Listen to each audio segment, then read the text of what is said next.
सबभन्दा पहिलो कुरो भनेको चाहिँ अब इन्टरनेटको युजको बारेमा आफू पनि अवेर हुनु पर्यो प्यारेन्टहरू होइन। के युज चाहिँ ठिक के युज बेठिक होइन एउटा मेन कुरो बुझ्नुपर्ने। र अर्को कुरो के हो भन्दा कतिपय बेला हामीले चाहिँ सुन्ने गरेका छौँ कि प्यारेन्टहरू अथवा भन्नुहोस् न अब टिचरहरूको हकमै पनि जस्तो कतिपय स्कुलको बच्चाहरूले मैले सुनेको छु कि अनि अब टिचर प्यारेन्ट भनेको रोल मोडेल हो होइन।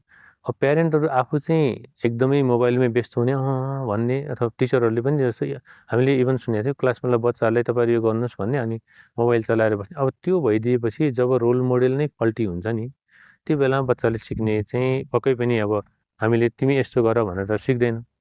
हामीले साइकोलोजीमा चाहिँ सोसियल लर्निङ थ्योरी भन्छौँ होइन। हामीले धेरै कुरोहरू अब्जर्भेसनबाट सिकेर हुन्छौँ। सो अब त्यो स्कुल एजको बच्चाहरू झन् पक्कै पनि रोल मोडेलबाट धेरै कुरो प्रभावित भइरहन्छ।